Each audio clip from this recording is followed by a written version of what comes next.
నరేంద్ర మోడీ గారిని, చంద్రబాబు నాయుడు గారిని వ్యతిరేకించే రాజకీయ పక్షాలకి నేను ఒక మాట చెప్పదలుచుకున్నా. ఇది రాజకీయాలు మాట్లాడే సమయం కాదు, రాజకీయ వాదాలు వివాదాలు ఉండే సమయం కాదు. ప్రపంచం ఉన్న పరిస్థితుల్లో భారత్ ఆర్థిక శక్తిగా ముందుకు సాగాలంటే, భవిష్యత్తులో భారతదేశానికి ఎలాంటి ఇబ్బందులు రాకూడదని ముందు చూపుతో, చక్కటి చూపుతో నరేంద్ర మోడీ గారు ఈ యొక్క పొదుపు చర్యల్ని చేపట్టారు. బంగారం దగ్గర నుంచి, ఇంధన పొదుపు చర్యల దగ్గర నుంచి అనేక చర్యలు చేపట్టారు. ప్రజలందరినీ కూడా భాగస్వాములుగా అమ్మంటున్నారు. ప్రజలందరూ కూడా, మెజార్టీ ప్రజలు నరేంద్ర మోడీ గారి మాటల్ని పూర్తిగా తీసుకున్నారు. కానీ ఈ దేశంలో ఉండే కొన్ని రాజకీయ పార్టీలు దీన్ని సైతం విమర్శిస్తూ ఉన్నారు. ప్రభుత్వాలు ప్రజలను ఇబ్బంది పెడితే అని. ఆయా ప్రభుత్వాలు ప్రజలను ఇబ్బంది పెట్టడం కొన్ని ప్రత్యేక పరిస్థితుల్లో, ఈ దేశం భవిష్యత్ అవసరాల దృష్ట్యా ప్రపంచం ఉన్న పరిస్థితుల్లో తీసుకున్న నిర్ణయాలు. ప్రజలందరూ సిద్ధంగా ఉన్నారు. ప్రజలు ఒకే మాట చెప్తున్నారు, భారతదేశాన్ని విదేశీ శక్తుల బారి నుంచి, దేశ ద్రోహుల బారి నుంచి కాపాడేందుకు కాశ్మీర్ ప్రాంతాల్లో, చైనా సరిహద్దుల్లో, సియాచిన్ మంచు ప్రాంతాల్లో భారతదేశ సైన్యం తమ కుటుంబాలకు దూరంగా, తమ భార్య బిడ్డలకు దూరంగా, తమ బంధుమిత్రులకు దూరంగా ఆడ పహరాగాస్తూ దినం దినం మా కణం కణం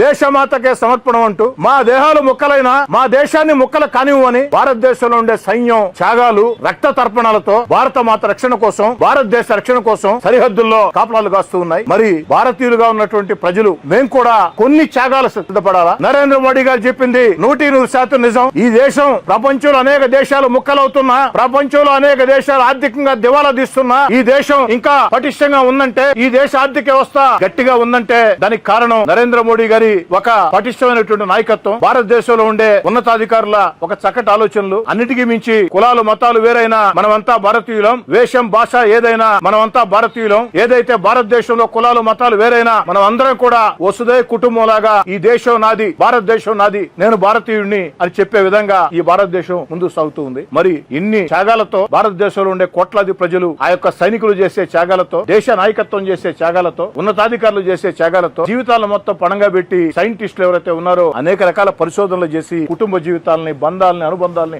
అన్నిటి వదులుకుని అనేక పరిశోధనలు చేసి భారతదేశాన్ని ముందు నిలబెట్టే పరిస్థితుల్లో ఓ భారతీయుడిగా నాకు బాధ్యత ఉంది. నరేంద్ర మోడీ గారు సాధారణ ప్రజల్ని, మమ్మల్ని ప్రాణాలు ఇవ్వండి అని అడగటం వల్ల చిన్న చిన్న త్యాగాలు, కొంతకాలం ఓ ఏడాది పాటు బంగారం కొనవద్దు, ఓ ఏడాది పాటు విదేశీ టూర్లు వద్దు, ఓ ఏడాది పాటు ఇంధన పొదుపు చర్యలు పాటించండి. భవిష్యత్తులో కూడా నేను ముందు చూపుతో పెట్టినటువంటి ఏదైతే సూర్యఘర్ పథకం ఉందో, ఏదైతే ఆ యొక్క మనకి ప్రత్యామ్నాయ పెట్రోల్ కి, ఆయిల్ కి ప్రత్యామ్నాయ మార్గాల్ని మనం ఎంచుకుందాం, ఆ రకంగా ముందుకు సాగుదాం. దీనికి ప్రజల సహకారం కావాలని పిలుపునిచ్చారు. దీనిలో తప్పే ఉంది. మరి భారతదేశంలో ప్రతిపక్షాలు, ఒక్క మాటలో చెప్పాలంటే నరేంద్ర మోడీ గారిని, చంద్రబాబు నాయుడు గారిని విమర్శించే ప్రతిపక్షాలని దారి తప్పిన ప్రతిపక్షాలుగా నేను భావిస్తున్నా. నరేంద్ర మోడీ గారిని, చంద్రబాబు నాయుడు గారిని విమర్శించే ప్రతిపక్షాలని దారి తప్పిన ప్రతిపక్షాలు, గమ్యం లేని ప్రతిపక్షాలు, ముందు చూపు లేని ప్రతిపక్షాలు, దేశభక్తి లేని ప్రతిపక్షాలు, కేవలం రాజ్యాధికారం, అధికారం, ఓట్లు తప్ప మరోది ఆలోచన చేయకుండా ఏదో రకంగా